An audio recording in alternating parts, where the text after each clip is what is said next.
Voilà, je vous souhaite la bienvenue pour cette vidéo qui parle de mon expérience en autarcie. Donc si ça vous intéresse de vivre de cette façon, vivre cette expérience, ou même de vouloir vivre comme ça, je vais vous raconter un petit peu comment moi ça s'est passé. Donc j'avais des panneaux solaires sur le toit pour pouvoir m'alimenter en énergie. J'avais accès à un forage pour l'eau. Et j'ai utilisé un poêle à bois pour me chauffer uniquement en bois, ne pas utiliser de gaz du tout. C'est ce que j'avais vu quelqu'un qui faisait ça aux États-Unis, qui avait mis ça dans son camping-car, dans son motorhome. Et ça m'a donné une idée, je me suis dit je vais faire pareil. Alors c'est vrai qu'ici c'est plutôt mal vu, on m'a vu comme un fou. C'est assez spécial. Quand je suis arrivé sur le terrain, j'ai dû aplanir un peu le terrain avec un tracteur que j'ai fait venir, de manière à être un peu plat. C'était boueux, mais après très vite c'est redevenu une belle petite prairie. Donc c'est sûr que voilà, le poêle dans le camping-car c'est un truc qui est super choquant. Les gens vont dire que je suis fou, mais c'est un truc que j'avais vu aux États-Unis. Il y a beaucoup de gens qui font ça. Et moi j'ai fait ce petit délire de le faire. Alors c'est vrai que j'ai utilisé des matériaux haute température pour passer à la place de la fenêtre, de manière à pouvoir faire passer la sortie cheminée. C'est assez spécial, mais je l'ai fait. J'ai vécu 2 ans comme ça, avec 2 hivers. Effectivement, il faut une cuve à eau, peut-être pas aussi grande. Moi j'avais 1000 litres, enfin il y en a qui peuvent avoir moins. De manière à pouvoir tirer directement à partir de la pente 12 volts du camping-car. Vous allez tirer directement l'eau dans une réserve plus grande que votre camping-car.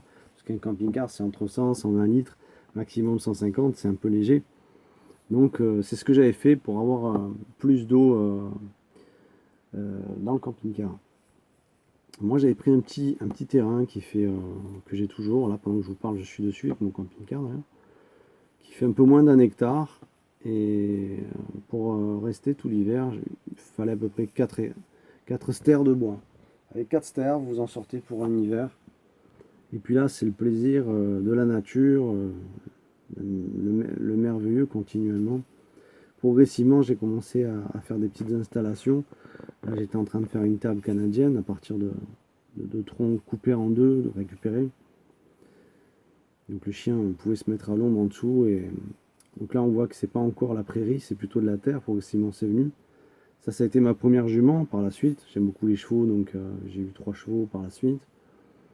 Et mes chiens ont fait des petits bébés, donc j'avais envie de mettre les petites photos. C'est ce petit côté coup de cœur là. Et la plupart ont eu les yeux bleus parce que le père est un berger australien bleu merle. Donc ça a fait des bébés de toute beauté. Donc on est très heureux de les avoir eus, tous ces petits toutous. Voilà, l'autarcie, c'est vraiment vivre comme ça en pleine nature. C'est un truc qui vous remplit. Vous apprenez vraiment à ne pas gaspiller l'eau, à respecter totalement vous respectez tout finalement. Et c'est quelque chose qui va vous remplir de l'intérieur, voir le ciel, des vues magnifiques continuellement, des choses qu'on ne voit pas quand on est dans des maisons, des odeurs, des petits moments. La nuit, vous avez une obscurité qui est immense et vous avez l'impression d'être dans l'espace quand vous regardez les étoiles. Ça change vraiment la vie. À partir de là, j'ai construit un bassin en fait pour les animaux, pour les chevaux, pour les chiens, mais aussi pour les animaux de la nature, les oiseaux, les insectes ont besoin également de beaucoup d'eau, comme les abeilles. Et faire un bassin sur votre terrain, c'est quelque chose qui va vous apporter la vie, pouvoir faire un potager. Donc moi, je l'alimentais à partir du fourrage. J'allais à partir d'un amplificateur, en fait, c'est un convertisseur 12-220 qui envoie 3000 watts. Et je pouvais faire marcher la pompe de fourrage pour pas utiliser de l'essence, parce que je reste toujours avec le côté écologique. J'ai fait une vidéo là-dessus, vous trouverez d'ailleurs sur ma chaîne. Et après, il y a toute une vie qui est arrivée, comme les grenouilles. J'ai aussi mis des poissons. C'est vraiment le facteur important. L'eau en autarcie, sans l'eau, vous ne pouvez pas rester. Il faut vraiment avoir accès à l'eau. Et après, vous allez pouvoir avoir vos animaux. Alors là, on avait en fait un projecteur. C'est des petits picots projecteurs qui se mettent sur les ordinateurs portables.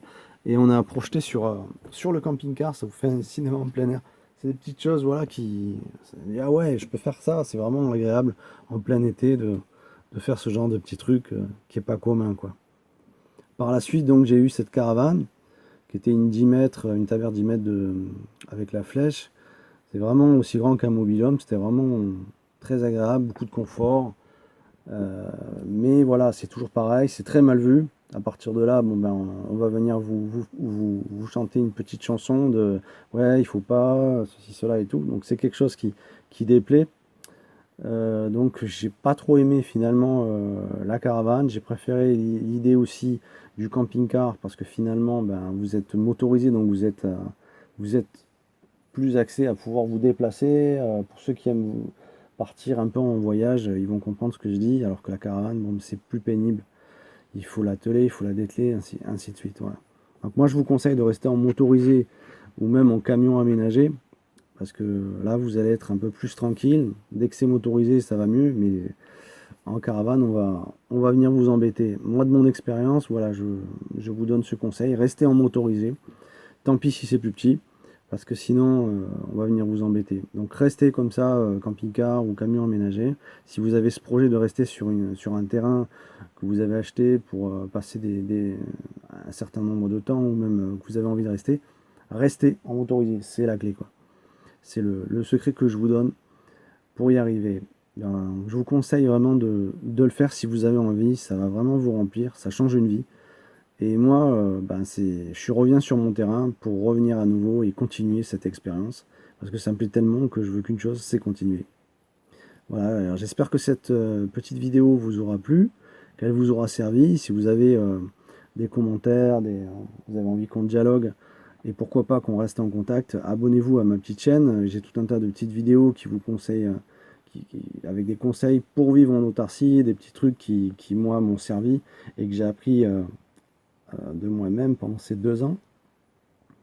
Donc voilà, si vous voulez qu'on reste en contact, n'hésitez pas à faire ce qu'il faut pour vous abonner. Il y a un clic à faire. Et puis si vous avez des questions, un petit commentaire et voilà.